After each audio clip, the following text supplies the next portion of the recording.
My name is Bob Darrow, and I am alcoholic. And I'm sober only through the grace of a God that I was afraid to believe in, that I've accessed and maintained in my life through a process outlined in a book entitled Alcoholics Anonymous, the ability to remain sponsorable, and a persistent and consistent effort in our primary purpose of trying to forget ourselves and devote our lives to helping others. And consequently, I haven't had a drink or any mind or emotion altering medication since October 31st, 1978. My personal best, actually. I want to thank the committee. I'll mention Ollie and Butch by name because if I aggravate you by my talk, you'll have someone to be mad at now. They asked me. And I want to thank my wife, my beautiful wife, for coming up here and traveling halfway across the country to be here.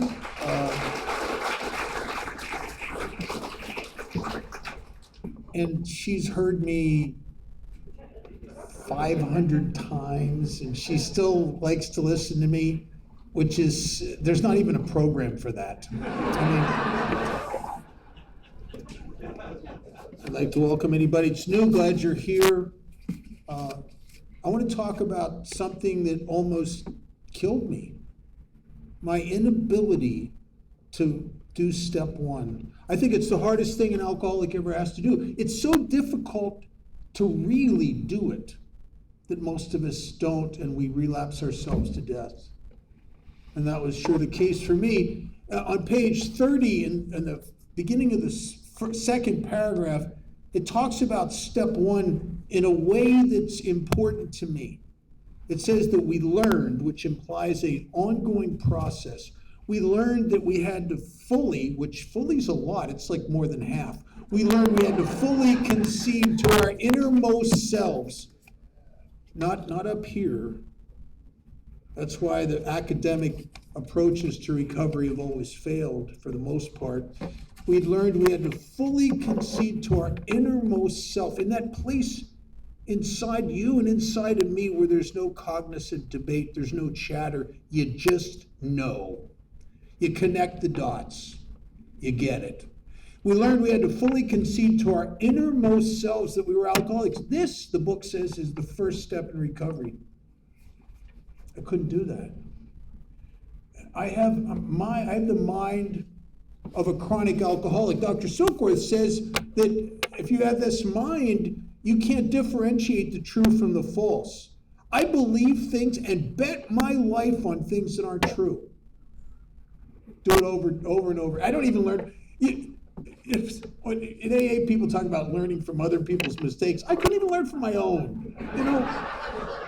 Right? I had from 1971 as a young kid, not old enough to take a legal drink, I went to my first treatment center, my first Alcoholics Anonymous meeting, and from 71 to 78, I was in and out of institutions. I was living on the streets the last couple of years, like an animal. I didn't understand what was killing me. And alcoholism, if you have what I have, the real sickness of alcoholism hides in a forest of other problems. You see, you don't understand. My case is a little different. I did heroin. I did coke. I did speed. I did pills. I suffer from depression. I suffer from anxiety to the point where I might have a nervous breakdown. I suffer from this feeling of anxious apartness where I don't fit. I don't feel the way that you guys seem to feel and look. I have money problems. I have job problems. I have relationship problems. I have family problems. I have a whole plethora of problems. And so it's pretty hard to go, yeah, my real problem is alcoholism. What about all this? What about all this? And Marty and I were over, and we spent some bunch of time during the pandemic over on the island of Maui.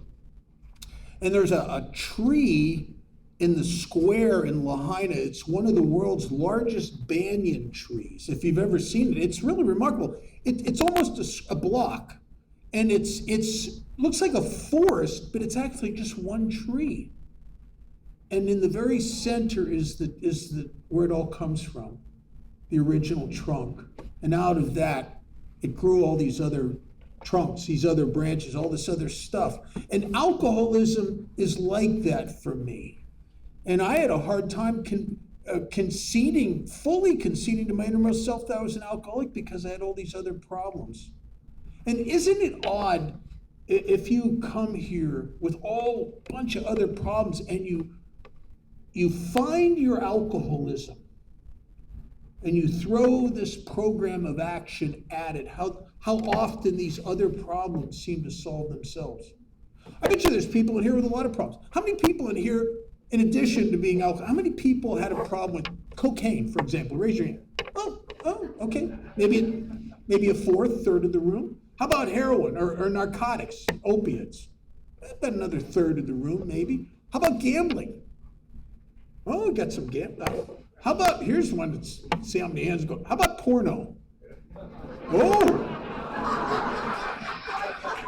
Oh, you Canadians. Yes. Oh, yeah. Now I know why you like to come to Vegas. How about depression? How about anxiety and fear? How about money? Another fourth of the room. Now, how about alcohol? Oh my God, everybody except a couple wandering Al-Anons raised their hand. See, that's why we're all here, right? You can have a lot of other problems. But we encourage you to find your alcoholism. Why? Well, in our book it says that those who do not recover, and this applies to me for years, are people who cannot or will not completely give themselves to this simple program. As long as I suspected my case was different, I didn't have to completely buy everything you do. I didn't have to. Why would I? I mean, nobody comes to AA after burning your life to the ground and looks at the 12 steps and goes, oh, I can't wait to do this. Nobody says that. A few Al-Anons say it for their husbands, but nobody says that. It looks like punishment for being an idiot. So what had to happen to me? Well, I suffered my way into the truth. I suffered my way into step one.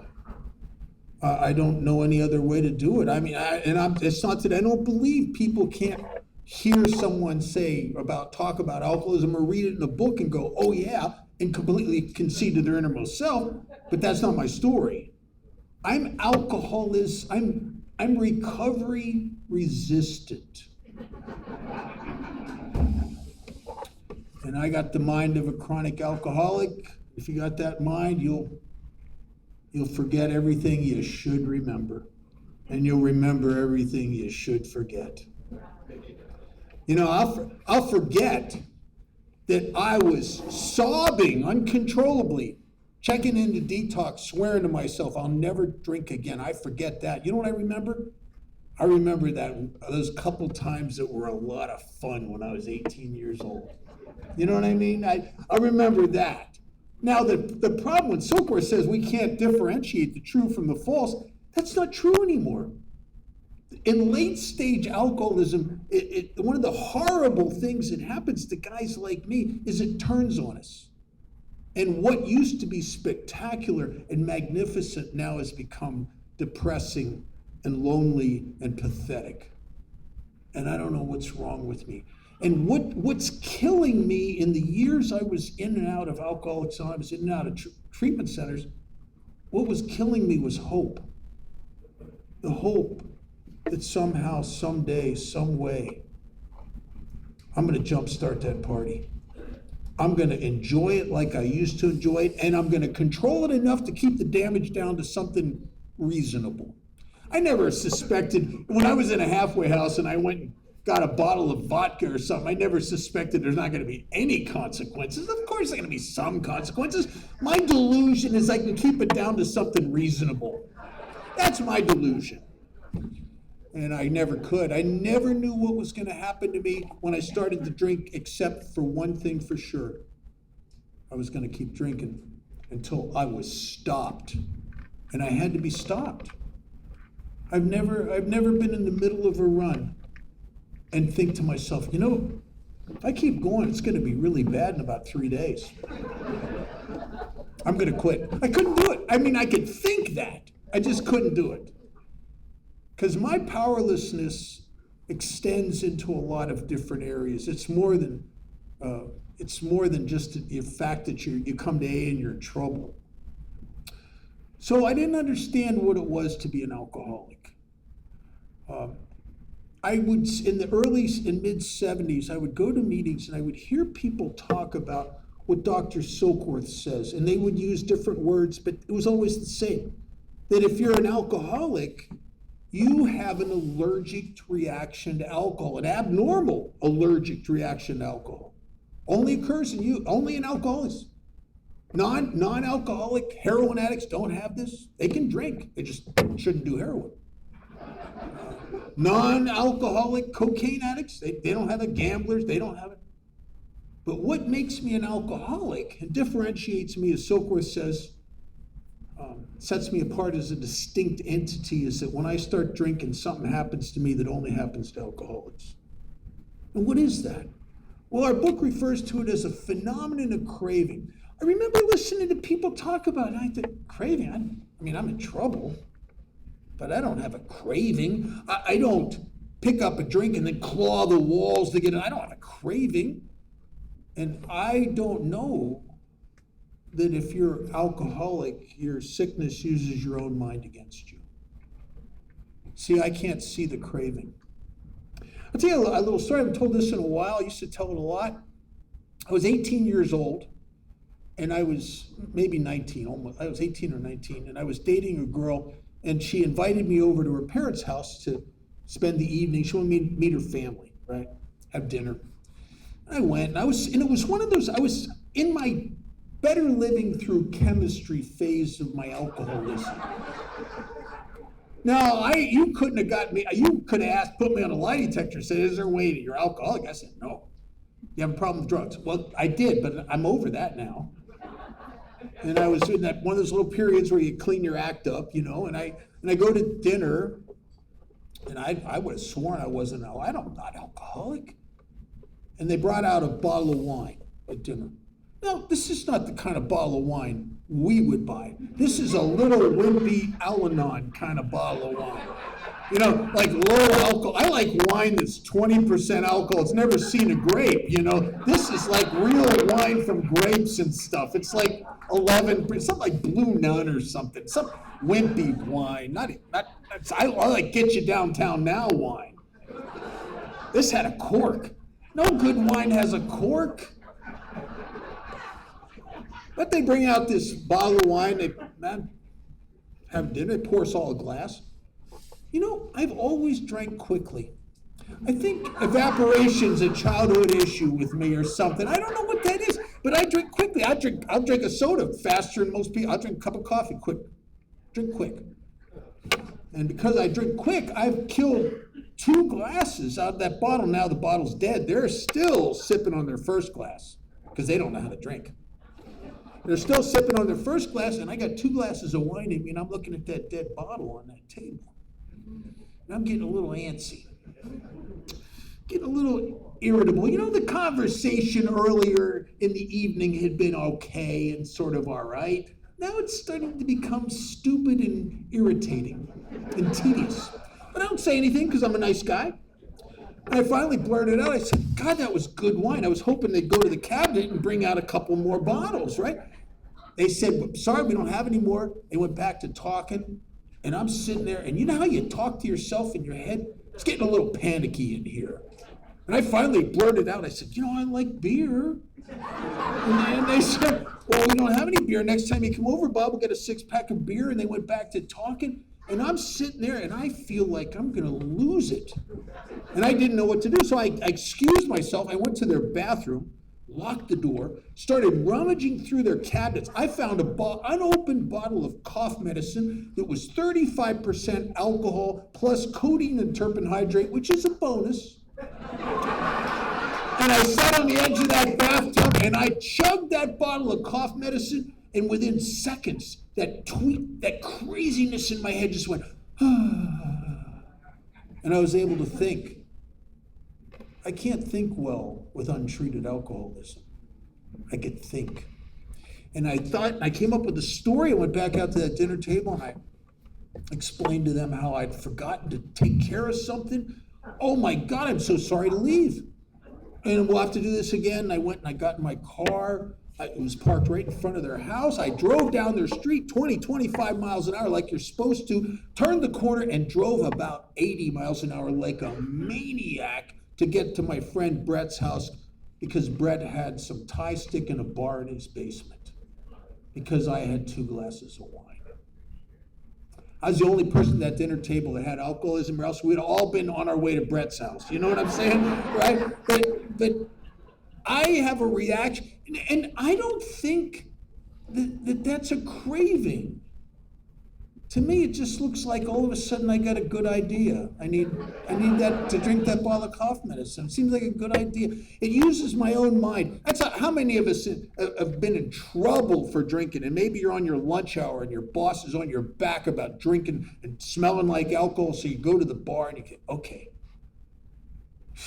man, I'll have 2, just 2. He won't know, because I'll do vodka. You can't smell vodka. Everybody knows that. I'm gonna have 2 vodka. Vodka's an orange juice, kind of make it a health drink, you know? I'm gonna have 2 of those, and I'm gonna go back to work. And you get to the second one, and you realize that 2 is a stupid number. Right? And I didn't know I think I changed my mind. I don't know that is an allergic reaction to alcohol, because it doesn't happen in non-alcoholics. Well, if that was all there was to alcoholism, I wouldn't be chronic. And I think there's different types of alcoholics. In our book, on page 20 and 21, it talks about 2 types of drinkers. It talks about 3, actually, but we'll discount the first one because that person can take it or leave it alone. That's an Al-Anon thing. We don't do that.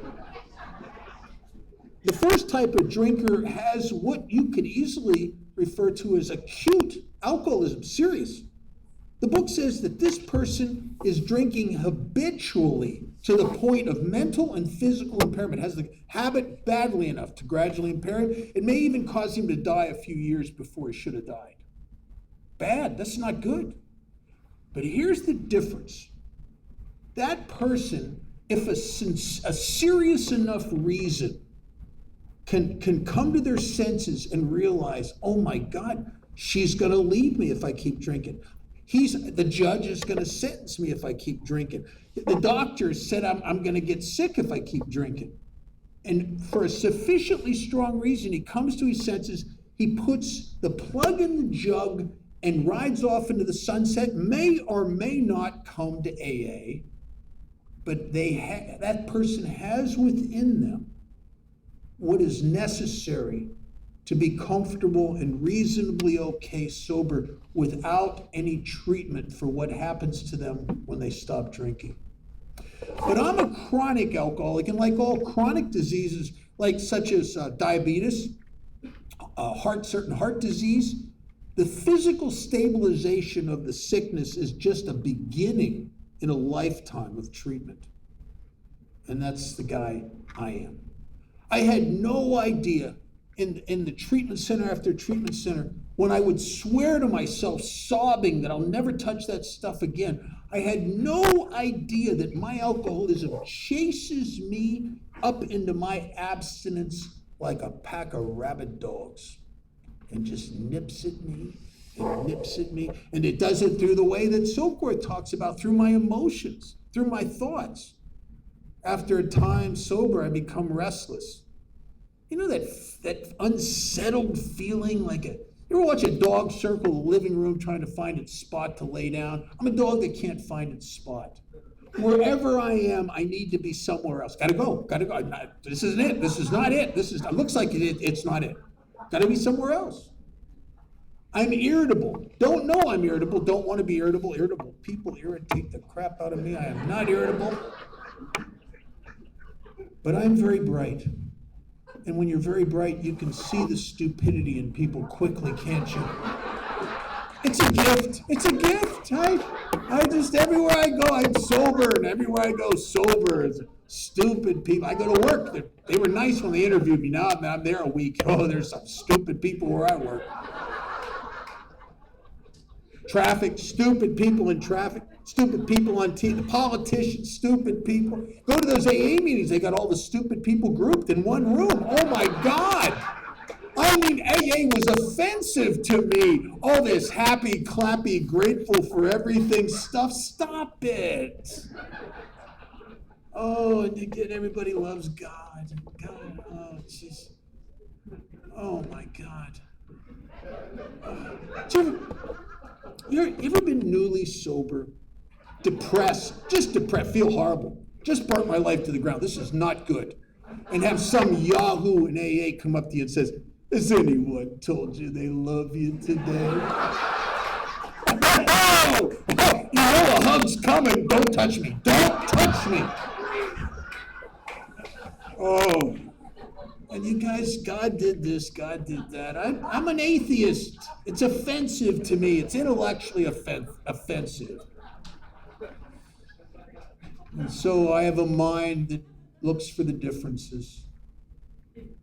I have a mind that wants to maintain the separation. I have a mind that doesn't want me with you. So I look for the differences. I keep myself separate and apart from. Wilson uses a term in the 12 Steps and 12 Traditions I love. He calls it a state of anxious apartness. Man, when first time I read that, I thought, oh my God, I felt that most of my life. I felt it in grade school. I felt it growing up. I felt it on jobs. I felt it in AA. That feeling that it's all of you and then there's me. Separate and apart from. Almost as if there's some invisible yet impenetrable barrier between me and you and me and life, and I can't get through it. And the only thing that dissolves away that barrier was about 5 shots of whiskey, and I could come out and play. The problem with late-stage alcoholism, alcohol stops, even though I'm obsessed with the effect that was once produced by alcohol, it stops producing that effect. And so at the end of my drinking, I drank in depression. I drank in horrible, horrible feelings of loneliness. I felt so lost. I hated myself for the things I've done to the people that cared about me. I can't stand myself when I'm sober, and now I drink and I'm pathetic and depressed. I'm the guy who if you're letting me sleep on your couch because I got nowhere to go, 4 a.m., 4:30 in the morning, I'll be just so lonely. I'll get on your telephone and start calling people. I called an ex-girlfriend about 4:30 in the morning one time. The minute I heard her voice, I started crying into the phone. We should have got married. And then her husband gets on and threatens me. I mean, jeez. This is not a party. This is not a party. It's pathetic. And I don't know what's wrong with me. But it doesn't look like alcoholism. And my mother was a therapist, and I through a little bit of help from her and a little bit of help from some psychologists that I worked with, I actually became a counselor. Why would I do that? You know why? Because I got one of those egos that fancies it will find transformation and power in knowledge.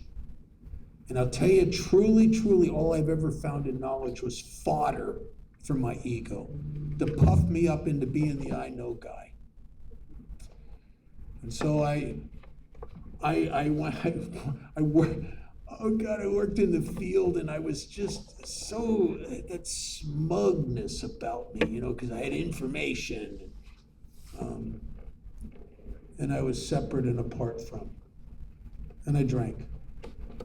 And I drank and I hid it until I couldn't hide it anymore, and I lost my last job working as a counselor, and didn't really didn't really hold another job except for, I think I did a little telemarketing, which speaks volumes of my spiritual condition. I did a little bit of that, and that was pretty much it until I got sober in 1978. And so when I say my name's Bob and I'm an alcoholic, I'm saying a whole lot here. I'm saying that there was a time in my life when alcohol did something for me that it doesn't do for non-alcoholics. It doesn't do it for my daughter. It doesn't do it for my sister. If alcohol did for them what it did for me, they'd drink the way I drank. Do you know what it does for them? They get a feeling like they're losing control. It gets them tipsy. It gets them like, they don't want that. They don't like that. They like a little bit. My daughter likes a beer, like just to get a little, tiny little bit of a buzz, but that's it. Oh, not too much. Do you ever watch a non-alcoholic drink? Oh my God. 5 inches from heaven and they go home. I mean, it's crazy. I've watched my sister drink over the years like your cat will watch you eat a tuna fish sandwich. I mean, I watch my sister.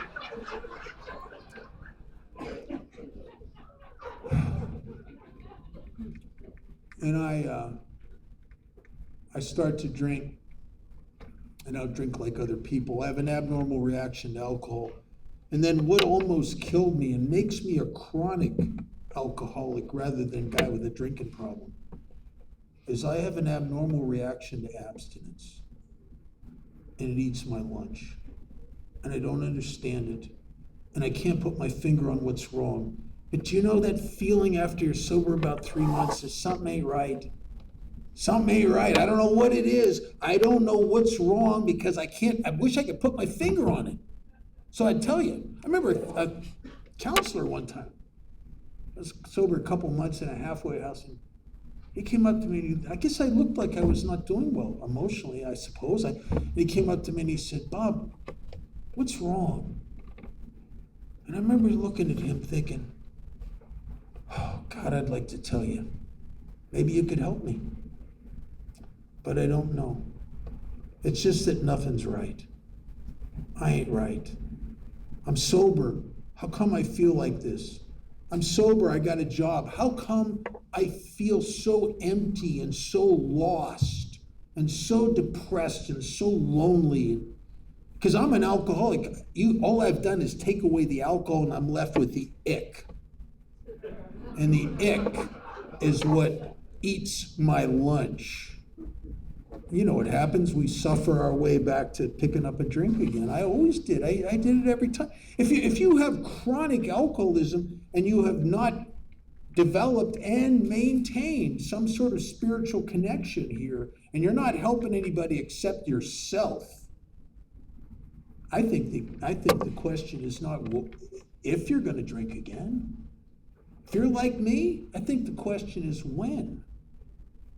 5 years, I've seen people drink. I've seen people stay physically sober for 10, 15, 20 years and then either drink again or stick a pistol in their mouth and blow because they have to escape, because alcoholism demands treatment one way or another. And I go to Alcoholics Anonymous every day. I'm an everyday member, not because of the Earl Treat version of the third tradition and the abbreviated short form. I go because of what Wilson originally wrote in the long form of the third tradition. He said, membership should include all who suffer from alcoholism. I suffer from alcoholism. Now, on a good day, on a good spiritual hair day, I don't know it. I feel good. I'm productive. I work. Nobody get along with people. I'm good. But it doesn't take much. It doesn't take much for me just to get a little bit off. You know what I mean? You know what happens when you get a little bit off? I get this thing inside me. I don't know what to call it. So I call it the noticer. When I get a little off spiritually, it just comes on. And I just start noticing. You know, I notice how you... And guys like me, left unchecked, untreated, can literally judge themselves right out of Alcoholics Anonymous, one judgment at a time. I've watched some people go to their death. Good people with kids that love them. I've watched some people go to their death because of a thing called alcoholism. There's a line in our book, it says, the alcoholic's problem lies mainly in his mind. That's bad information. Because I'm a thinker. You know, I'm not an innermost self. I go, well, you scare me, you frustrate me. I get a little uptight, I get resentful. What do? The first thing I do is I want to go somewhere and think. Right? I want to think. I mean, I've never been more self-centered and self-obsessed than when I'm in a depression. Because when I'm in a depression, I am pondering myself deeply. Never worked out well for me. And I get thirsty. And you know what happens? This Silkworth says that guys like me, we get restless, irritable, discontent, unless I can again experience that sense of ease and comfort, which I had once at one time found in taking a few drinks. I can't get the ease and comfort anymore, but I'm hoping I can. And eventually, when I'm just up to here with these squirmy little feelings I don't understand, when I'm just up to here with being sober, I start fantasizing something. I start remembering how it was when I was 18 years old. You know, when I was playing in the band, went to the guy after, at the break, I was talking to this girl. I ended up getting laid. I had fun. I was laughing with some guys. See, I remember that. I don't remember the suicidal depression. I don't remember the truth. I remember the false.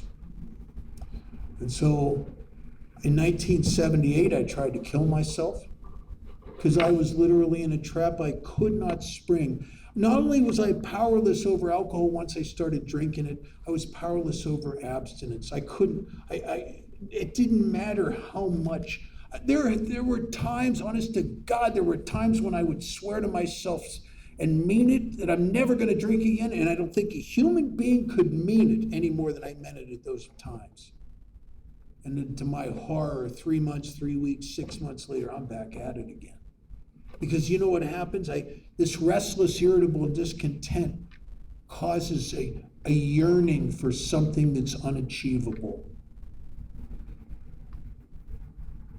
Carl Jung, in a letter to Bill Wilson, nailed something. He said that the alcoholic, as a result of working with Roland Hazard and a lot of alcoholics, he thought that the alcoholic's thirst for alcohol wasn't really a thirst for alcohol. Looks like it. He said he thought it was a low-level thirst of the alcoholic's very being for unity, or if you're more religiously minded, a union with God. And I think that's right. Because as I worked the steps, as I devoted my life to helping God's kids, and that is the primary way to get closer to God, get closer to his kids. Help his kids. And as I started to do that, the thirst started dialing down. I haven't had a thought of a drink for many decades. But I believe it waits for me. In 1978, I went to a bridge to kill myself because I was in this trap. Drinking was horrible, not drinking is horrible. And I went to this bridge and I couldn't do it. And I know something, that bridge waits patiently for me. The delusion that I'm like other people, or that I presently may be like other people. You know, how alcoholic could you be if you haven't had a drink for over 43 and a half years? How alcoholic could you be, for God's sakes? The delusion that I'm like other people, or I presently may be, has to be smashed. The bridge waits for me. And I think the end of your drinking waits for you. And the problem with that, in this progressiveness of alcoholism, and some of you know that if you've relapsed for a number of years, every time it's a little worse, isn't it? Every time you hate yourself a little bit more, every time you get sober again, your family's even more like this. Every time you're a little worse than you were the last time. Over any considerable period, our book says we get worse, never better. And so I know what waits for me. If you could drink again after 10 years sober and pick up where you left off, you'd have a chance. The problem is you've had 10 years sober in the rooms, and your alcoholism has progressed while you were here. You don't know it. But if you watch people who come to AA, and I've watched dozens of them, they stay sober 10, 15, 20, 30 years, and they drink again. I watched them when they came in 30 years ago. They don't pick up where they left off. They don't have a chance. Very few people make it back. It takes a massive surrender to get back into the middle of Alcoholics Anonymous. A massive surrender. And so I know what waits for me. I know what I have today. I don't kid myself. That's why I'm an everyday member of Alcoholics Anonymous, because if I don't do AA, I will suffer myself back to drinking again. I've been going to Skid Row detoxes in Las Vegas, minimum of, usually twice a week. There's times I've been doing 3-4 times a week. Vegas is a great place. If you take a drink in Ontario, Vegas will call you. I'm telling you. We get from all over the world. They call it the hitting bottom capital of the world. The people come to Vegas, and you could have $4 million in your retirement fund. Vegas will take that away from you so quick, make your head spin. And you end up in our detox. You don't know what happened to you. I had one guy, he told me this story. He said he had been 17 years sober, and he drank again and lost everything. And he said, I don't know why I drank. My life was never better. He said, I had a $500,000 home. I had 2 paid-for cars. I had a wife and 3 little kids that adored me. I was making big money. The boss loved me. As it says in that one story in the book, not a cloud on the horizon, right? And he picked up a drink, and he was baffled, as if the car, the house, the kids were a treatment for alcoholism. If you were to run into a guy who just came out of a coma for chronic diabetes, and he said, I don't know why I went into a diabetic coma. I had a new car. You want to slap him. You just want to shake him. What's wrong with you? But in alkalogic, crap like that makes sense. And so in 1978, after a failed suicide attempt, I did something I'd never done before. I was surrendered by the bottle enough to listen to somebody else. And I got my first sponsor, and I said to him, if you'll sponsor me, I'll do anything you ask me to do. And that was the pivotal moment in my life. That was the moment that I was willing to get my life out of the hands of the idiot that had been running it. And my life started to change. And just like a water skier where the rope pulls tight, I just came up out of the drift. And I've never stopped. And I've been holding on to that rope. And I've had a sponsor nonstop for all this time, because I don't want to go down the road that I see people sober, some of them longer than I am, where they start to sponsor themselves. They stop helping people. One of the things that seems to be universal, if you go to a detox, you run into somebody that drank after 10 years, you'll find one thing that's universal. And it's not that they stopped going to meetings. I know people that went to 2 meetings and drank the same day. It's not that they stopped having a relationship with God. I've sponsored clergy who prayed more in one day and read more spiritual books in one day than I would read or pray in a week. What's the common denominator? Go up to the person that had had 10 years and say this to them, and see if you don't find what I've found consistently. Say, I am so sorry you're here. I'd like to help. If you give me a list of names and phone numbers of the people in their first 30 or 60 days that you're sponsoring, I'd be glad to call them and help them I'll fill in for you. They usually won't have a list because their primary purpose has become themselves. And it's stopped being helping God's kids. When it says in the book that selfishness, self-centeredness is the root of our troubles, that's what makes me thirsty. If I get me on me long enough, I'll start yearning for freedom. Freedom from what? From the bondage of self. And the problem is, I got alcoholism. I'll forget. Or my head will tell me lies. It'll say things to me like, Bob, you haven't had a drink for 43 years. You know, they didn't even have light beer when you were drinking.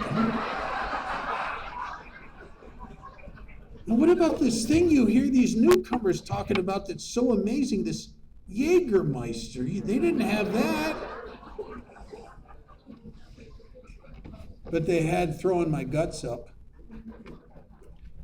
They had wishing I was dead. They had the loss of all hope. Because alcoholism doesn't change. The brands may change. Cities may change as you run away from yourself. But alcoholism doesn't change. It's the same for me today in Ontario as it will be Monday in Las Vegas as it was in Pennsylvania in 1976, 77, 78. It doesn't change. So I shovel crap against the tide here.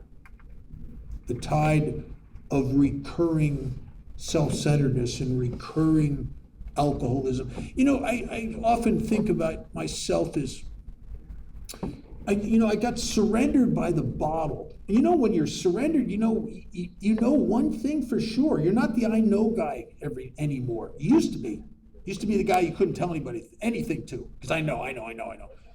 But when you're really surrendered, you only know one thing, and that one thing is the most important thing you would ever know. It's what the Buddhists refer to as enlightenment.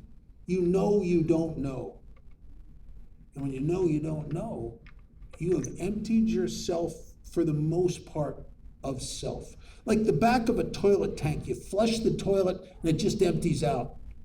But chronic alcoholism is a guarantee that it will immediately, you'll start filling up with you again. Almost, it's a crazy, I've had experiences, some of you I'm sure have had the same experience, where you just in a 12-step call or you just listen to a 5th step. Oh my God, me and God are like this. I should have a tent and a tambourine. I mean, we are plugged in. We're plugged in. And then you go to a meeting on this spiritual high you're on. Go to a meeting. You just sit there and the noticer sneaks up on you.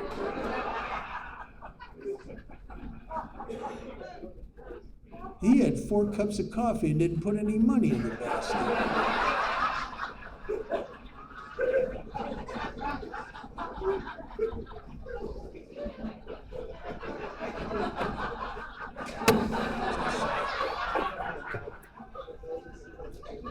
And all the connectedness immediately shifted back into separation. And my sponsor was a guy named Chuck Chamberlain, and Chuck used to say that there was one problem that contained all problems, and that was conscious and unconscious separation between me and you, me and God, and me and life. Alcoholism's a lonely business. And when drinking stops being a treatment for that, it's really a lonely business. Thanks for listening.